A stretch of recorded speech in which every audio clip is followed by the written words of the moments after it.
This is Three Peas in a Pod. I'm your host, Lenora Turner.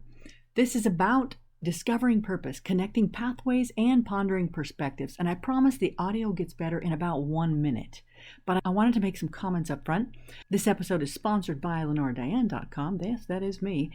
But I've worked in the nonprofit industry for over 10 years, and in the business industry, in a Fortune 500 company, again over 10 years, training thousands of employees, also directing a program that helps young people of a very diverse population gain opportunity and enter into pathways that are great for their futures. I also love supporting our veterans in their team fit in business, as well as volunteer opportunities. But this podcast covers quite a few topics because this is a personal venture of mine. And I have an interview today on a different topic that I think you're going to enjoy if you have any interest in homeschooling with our current environment today. So I want you to listen to Kandis Foley and I as we talk. Now, it's pretty funny. We recorded this in a very cheesy background as a video in case she wanted to use it. Turns out she does. So who knows where the video will end up. But this is an audio podcast. So enjoy today's episode of Three Peas in a Pod.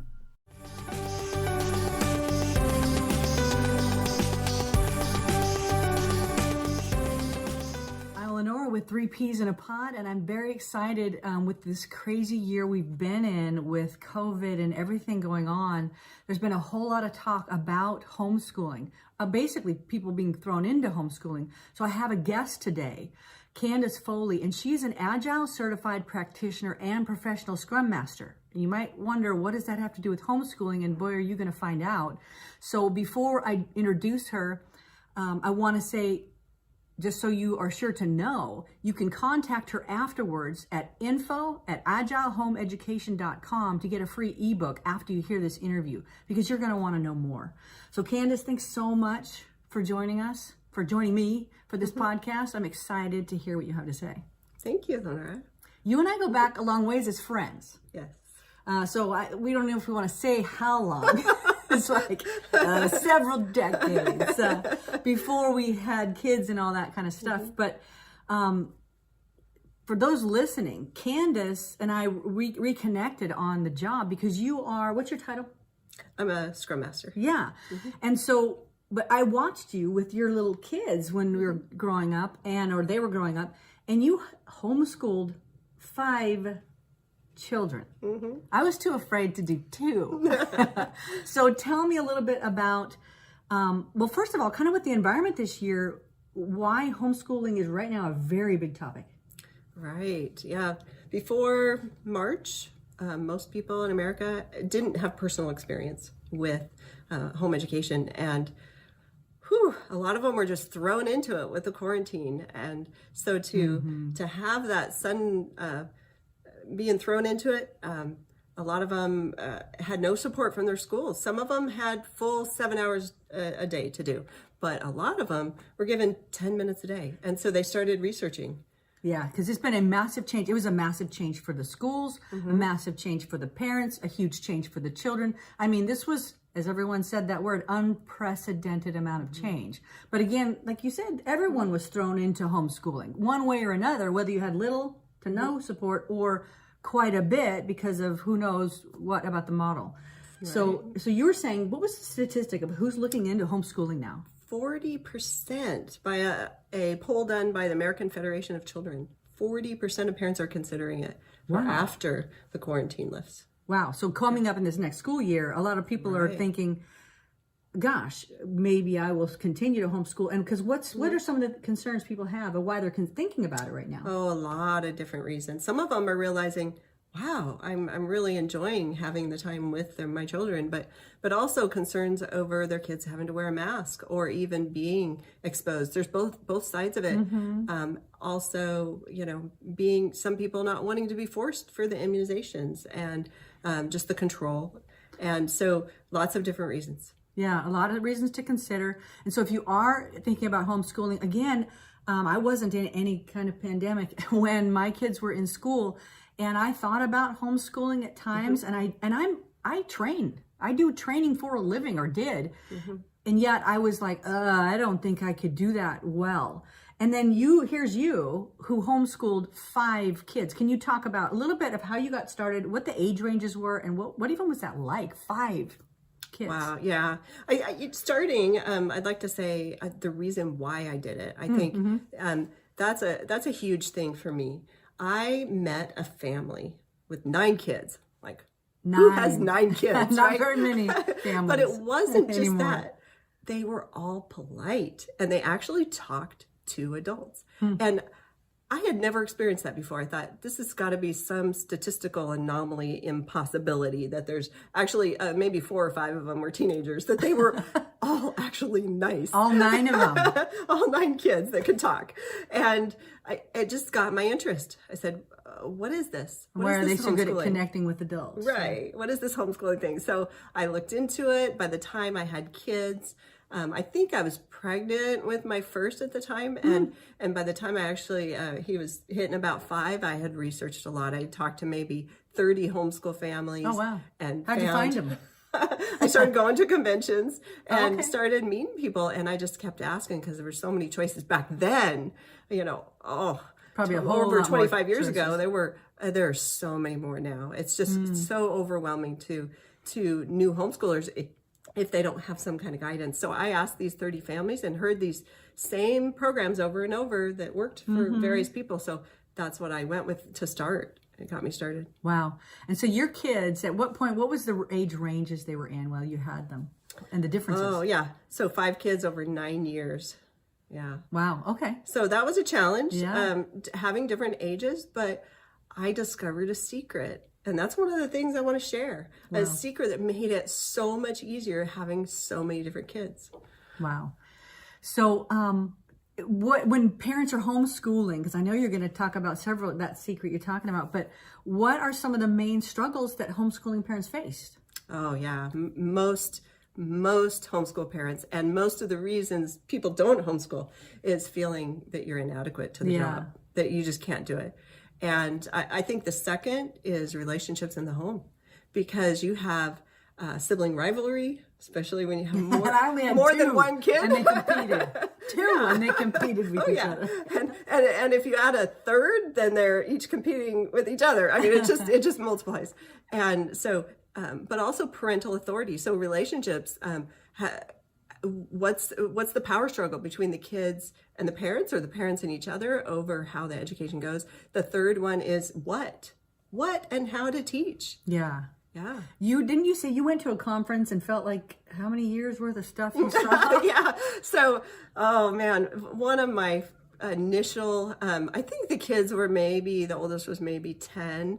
And I was just starting to ramp up thinking, okay, I got to get a little more serious on what I'm choosing them to do. And the older ones. And I had some things they were doing, but I thought, okay, we're getting into the, almost junior high coming up soon. And I walked around the convention and I just started going, oh, I should do that. Oh, I really should do that. And I saw program after program that was amazing, because by then, 10 years after I started having kids, I'm looking around going, oh, there's so much that's good. I've got to do this for my kids. You probably want to do it all of it. And I was feeling, it was bringing me down and down. I was feeling crushed. And about a half hour into that feeling, it suddenly dawned on me. It would take me 100 years to cover just the books that were in that. I'm like, I don't have 100 years with my kids. I'm not going to homeschool them. And they probably don't want to be in school for 100 years. But that was so freeing, because I realized if there's 100 years worth of stuff, I have some choices here. I have some ability to choose. And that's another secret I want to share, because it just... to choose how to choose what to teach them and how to teach them. It's just, there's so much out there. You could be overwhelmed, but there are tricks on how to choose what your particular child needs. Wow. Yeah. Wow. So did you want to share a story? Or do you want to start going into some of those 5 things? Oh, well, let's see. I think I can start going into a couple of them. Okay. I touched a little bit on, how I taught as a educator, and how it made it so much easier. The way I taught my kids, I didn't look at myself as the teacher. Okay, that's big. How do you, because I teach employees, I teach adults, and yet I was concerned. I thought, I don't think I can pull this off. There's too much to know. I don't want to deal with all this, necessarily the homework, and it just seemed overwhelming. So how on earth did you not see yourself as the teacher with 5 kids to teach? Well, think about it. K through 12, 5 different kids, 5 different personalities. How would I master everything? How do I master Latin and Spanish and, history and science? And, how do I master all those things and teach every single one of them? That's impossible. Yeah. And that's what a lot of parents think they would have to do, that they would have to become that master. You know who the teacher was? Who? The curriculum writer, the person who wrote the textbook. They're the expert. So you have to get one where they are thinking that way. They're covering content. The content is there for them to be able to go through. That's the deal. There's certain things to look for in choosing the curriculum. So I made sure they had good textbooks. Okay, I'm top quality. I would scour. Okay, and again, I have lots of tips on how to find the good curriculum. But having that good curriculum was key. But then I was the coach. I helped them figure out to learn how to learn. Okay? Wow. If you teach them how to learn, and then I'm the tutor, I'm the coach. I'm encouraging them along the way. I'm helping them set the pace that they can handle and they can enjoy. But learning is exciting. Learning is a discovery, and it was the same for me as for them. I was learning alongside them, and they could go, and then they would hit a roadblock, and I'd help them with that roadblock. Okay, so definitely that coach, something like you think on a sports team where like they're the ones on the field, they're the ones doing it, but you are the one coaching, exactly that, helping them know what to do. And I like what you said, how to learn, that critical thinking, because you've talked a little bit. Can you share a little bit about the differences in some of your kids? Oh, sorry, you don't tell too many stories on all of our kids. Oh my goodness, they my don't love kids. That. There was a wide range. It wasn't just like, oh, we're all just cookie cutter. Yeah, oh my goodness, no child totally is the different same. Personalities. But I had one that was ready to start college at 13. He actually did. He graduated college at 16. Okay. Wow. I'm like, who gets A pluses in Calculus 1, Calculus 2, Calculus 3 at 13, 14 years old? Amazing. Got a mechanical engineering degree at 16. Wow. Another child was reading at a 3rd grade speed at 17. Wow. So but he could listen to audiobooks at double speed. Okay, so I found ways for him to learn, but their IQs were similar. So when the one went to college early, I'm like, I don't want to put any pressure on any of the kids that they have to also duplicate that. Why aren't you like your brother? Right. Yeah. No, I didn't want any of that. But what's right for that child? And so the one that had the reading disability and the writing disability, 10 minutes to write a word. Oh my goodness. 10 minutes, such a struggle. Okay. So I've heard of that before. Something is not connecting. They've got the IQ. They've got the intelligence. Sure. And that's what's is a big deal about what you're talking about in homeschooling and really seeing that child, seeing that individual, because you knew, okay, this kid's really smart, but there's other ways has to get the information other ways. And your attention and finding that out, you could get him and how to learn a different way and get the same result because the IQ, like you said, was the same. And by the way, he got a full ride scholarship for his master's degree in electrical engineering. Okay, electrical engineer. You got these are not easy degrees. He has a visual, pictorial mind, and I finally realized he could read he read so slow because a picture's worth 1,000 words, and he just always had this creative mind going so fast, visualizing how to create things, and so. Okay, so anyway, that's a huge. brief on my kids. They're all different, and the systems that I used worked for all of them for that wide range. Well, see, and thank you for sharing those things because I hear sometimes, and I haven't heard a ton, but I investigated a little bit myself and didn't do it. But I did not have some of the saving thoughts you had.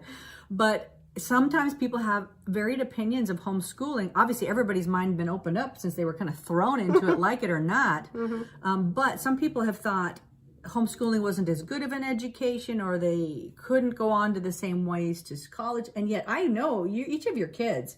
Again, you've gone on to advanced degrees and amazing schools and all private hard schools. working, very diligent students, and really found their way to the brilliance that's in them. Right. And a lot of that was because I could tailor to the needs of that particular child. Wow. And so you have the coach, that's one major thing is not having to know everything. Well, I wanted to say, how that ties into my work. Oh, right. Yes, because you are the Scrum Master, and we're going, what does that have to do with this? And Agile homeschooling. So the Scrum Master of a software development team is the coach. It's the same thing I did for all those years homeschooling my kids. It's the same, because success in a team is success in a team. Okay? And you had a team at home. I had a team at home. And so at work, there have been millions, maybe billions of dollars spent on what's the best way to run a software team. Okay, we're talking highly paid individuals that are solving high technology, high complex problems. And to create an environment where they can produce what they need to produce. Okay, and it's the same principles. As I was studying to be a Scrum Master and an Agile certified practitioner, I realized these are the same principles that I did, and I want to share those with the homeschool community because they make things so much easier. So by being the coach, by being there to help them and tutor them, I was helping them learn how to learn, helping them figure out how to do the things that needed to get done. Wow. So what you did in homeschooling is the same thing you're now doing in the tech industry to make a team successful. So these are tested, invested, tried principles that are being used all over the tech world right now. Most software companies are adapting Agile principles. Wow. And that's why I chose the name Agile Home Education. Wow. So coaching is number one because that's what the Scrum Master is. I used to hear these terms because I'm not in that same. So that's what the homeschool parent, the one that's with them every day, is the coach. The coach. Or in the tech world, it's called the Scrum Master. Yeah. That's very cool. Again, because that makes so much sense that you're going to use the same things that companies have spent a whole lot of money on, and you figured it out as a mom and being a homeschooler. And that's why I love my job. Yeah, because you already know how to do it. Look at that. You came in, you did it with a bunch of young ones. And you've had great success. So what was the second secret? Okay, so the second one is to have an outside advisor. Okay, it like might a neighbor, seem, a farmer. No, anybody. Farmer? It can be anybody, a grandparent, a spouse, the one that's not homeschooling. It can be a friend. It can be anybody or it could be a professional teacher. Okay, anybody that's acting as an advisor, sitting down with you, helping you. And that's, one of the tricks on helping you figure out of the whole world full of things that you could do, teach your child. Out of that 100 years, you need another adult. You're intimidating people. There's 100 years worth of stuff. 100 years, 1,000 years worth of stuff, okay? I mean, seriously, look around the room you're in right now.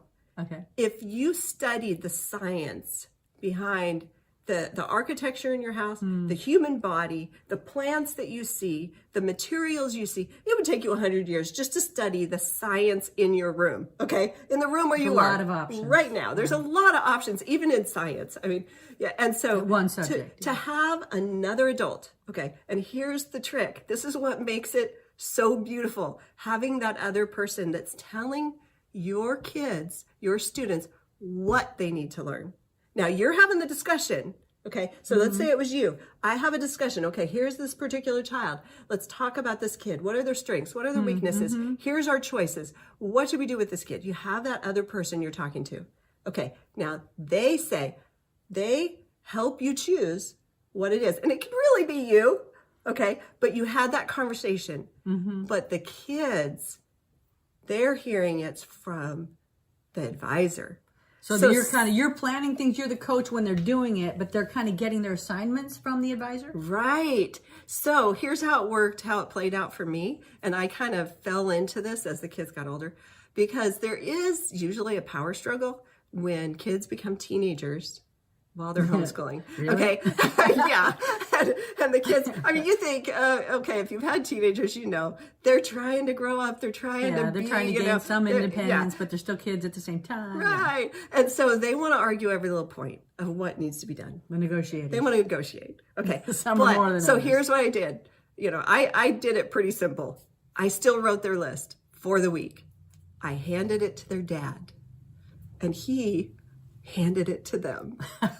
So you kind of did all the work, simple. but it separated the power struggle. So simple. Separated the power struggle, because then I could say to them, you're accountable to your dad. So if it was you, I would say, you're accountable to this advisor. Okay. She's a smart lady. She has helped to figure out what you need to do this month. Okay. And it's good to have a chunk of time this month. And here's your list. And let's sit down together and figure out how you're going to get this done. What's the best way to learn this? And then I'm on their side. I'm in the boat rowing with them, right? And that's the beauty of it during the work week. With questions. And it's beautiful. Yeah. It takes away, it's just like power struggle's gone. Wow. I mean, not 100%, but they're kids. Yeah, a lot of it. Yeah. So then again, if you don't have a husband there, or you could, maybe the husband is the coach and you're the advisor, or you've got a grandparent or an uncle or somebody that helps that accountability. So it splits up, reduces that power struggle. And you've also got someone to bounce the ideas off, gain some clarity. And I'm betting there's other options too, where you can even bring in some type of third party that way.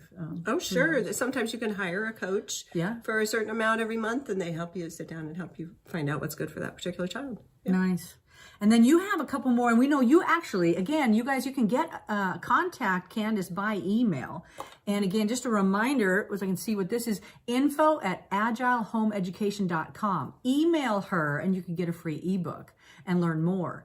And then, because Kandis, again, has had great success, she's now been officially certified in the tech world, doing what she, in a lot of ways, did as a mom with 5 kids. And again, you guys, I know these young adults that have been very successful in higher education and really know how to tackle something because they've been taught how to learn, not just given information. Right. And I think it's very possible that had you had a quote special learning needs, they could have been given a very different perspective on their abilities because you see it over and over if you work with young people. They're all so stinking smart, but you need to connect. I know one, and sometimes the way she would text, you would never know, or communicate, you would think, well, this is confusing. But if you know her, she's got such strength and intuition. It's beautiful. Right. So you got to pay attention to the individual. Yeah, but that's a personal story too, because I was in special ed for my reading struggles. And, so one of my kids inherited that a little worse than I had it. But this is thank you. You're welcome. No, this is what happened to me is I moved in the 8th grade and somebody forgot to pass that on with me. So you didn't? That right in the middle at Christmas time. And I, right at the holidays, the break, I moved from Nevada to Washington. And somebody forgot to say I was in special ed reading. And the other thing that happened. And so did that help you? Well, because in my old school, I was one of the dummies. Oh, okay. You weren't, but see, you I know what it's like. I know what it's like to be the special ed kid. Wow. But I had just had a teacher the year before I moved recognize I could do math. And so she bumped me up into a higher class. So when I moved schools, I went from being considered one of the dummies to Washington. No, they didn't say that. You just felt that way? I mean, felt clearly, that way. the school's not kids saying tease. that. No, the kids tease. Okay. Wow. Okay. So, and yeah, I felt, I know. And then I moved to the other school, and suddenly I'm one of the geniuses because I'm a year ahead in math. Wow. And I went, that did for your self-esteem. What? No, I realized, I'm the same person. And so I've always realized that, there are a lot of kids that are stuck in that cycle of special education. There's a lot of good schools that work really hard to help them, but there's a lot that have been just missed. And I do think that home education really can help the students that have discrepancies. And there were times when a couple of my kids were 3 years ahead in math because I love math. Okay. And 2 years behind in English. And your strength kind of fed their strength, but also just where they were. But then they would bump it up 3 years just in a just in a couple of months. They just were ready. They hit a point and they accelerated. So yeah, I know even with my two, and they were in traditional school, and they were in some private schools when they were littler because of things I really wanted, and later they were in public school. But I know one of them, just picked up everything so fast, and the other one, and boy, they were so different. One would see, the one that didn't pick up things as quickly at the beginning had a profound imagination, saw everything in full color, where the other one's like, hey, I can barely imagine a stick person. But it was what was the easy button with certain academics, but yet a slightly different timing, and then boom, it would click for the second one, and she was just as stinking smart. So you have to know that individual, and that, I don't mean to be dogging schools at all, because there's so many different types and types of schools and teachers, but knowing that individual, helping plug into their strengths is huge. And you do have that opportunity with homeschooling. But like, I know for me, if I was to ever consider that again, which I'm not going to go through that phase of life again, kind of glad about that. But gosh, if I'd have known some other ways, I would have considered certain other things. Although thankfully we had some great teachers, which is a big key. I'm a huge advocate personally of parents having a lot of choices, because I care so much about that individual young person and their learning. And sometimes when a school knows you have a choice, they have to step it up in ways. And I'm not to say teachers work incredibly hard. So hard. And they have so many students. Oh my gosh. So the last thing I want to do is tell a teacher they're not working hard enough, because they are working hard. So there's a lot going on. So much time spent just trying to crowd control. It's just really hard for those teachers. Sometimes they have so many distractions, so many different papers to grade, and oh my goodness, it's hard. I think for me though, one of the biggest things was home education was discovery. It was discovery for me. It was discovery for my kids. And, public education for me was just a drudgery. It was lots of wasted time, lots of time waiting in lines, looking up at the clock as the second hand went, zoning out of teachers lecturing, and just not being. I remember. I heard about that, especially from one of my kids. I remember just move on. After graduation, saying, "What did I just learn?" I could not actively remember anything except for the Schoolhouse Rock songs. That was Saturday morning television. I know. So I'm like, how what did I just learn? And yet that's again another reason that it took a lot of the freedom. It gave me a lot of freedom to say, okay, I can choose what I'm teaching this particular child. And my 5 secrets for homeschooling, they help to hit those 3 things that most homeschool parents struggle with. When you said the coach, the advisor, and what's the third thing? The third one, you were community. Probably just going to say that. Okay. So the third one's community, and I go into it more in my ebook. And the fourth one is the team. Of course, you got to have, who are you teaching? Right? Yeah. Who's the team? What are they producing? Okay. You're right. Like, in the tech world, same thing, this team, they've got to have certain things, their outputs they have to do, and it's about like in every couple of weeks, or the way the new style is, which I shouldn't be saying anymore because I don't really know what I'm talking about. But and the 5th thing is celebrations. It's so important to have celebrations. I did forget to say, when I said the advisor for the home education, in the tech world, they're called a product owner. Okay, sounds fancy, but it's the same thing. They are basically looking at the whole world, at the whole business world, everybody who's going to use that software product, and they're having conversations with all these people that are going to use that software. What do you want? What's most important to you? What should we work on? They do all this research, and they come back to the team and say, this is what you should do. Okay, that's it. So the coach is that Scrum Master. That's me. I'm the coach, and I help them. Yeah, I help them do the work. And then the advisor is the product owner, and he tells us what to work on. Okay, or he or she. Yeah. What's the next? In my group, it's he. The next most important thing for them to work on. Yep. Okay, and then you've got community. You want to make sure you're doing those celebrations because you've got to reward the good efforts. So your ebook covers all those different topics, right? It does. But when you look at all these things that I'm covering, they help with those 3 biggest struggles. They help They help with relationships. Okay. They help reduce the power struggles and help with sibling relationships. That's all about the team. How is the team working together? And there's so many positive things that are taught through Agile, and that I just accidentally discovered as I was homeschooling my kids, on helping them be a team together and that team identity. And so that the relationships and the confidence that you can do it. Yeah, well, that's just huge. And I know, again, you're a certified, say it again. An Agile certified practitioner. Yeah. And you've successfully homeschooled 5 kids that have done very, very well in advanced education. But also, besides that, you have also, in the past, you did work that was, you put together a number of videos or a number of things on science projects, because you dealt with science projects, and so many parents have struggled, as did I, with science projects. And I think you had so much, you were a parent, you were not a teacher, but you did so much that helped the teachers and helped families that you got an award as if you were a teacher from the school, didn't you? From the state science fair. From the state science fair.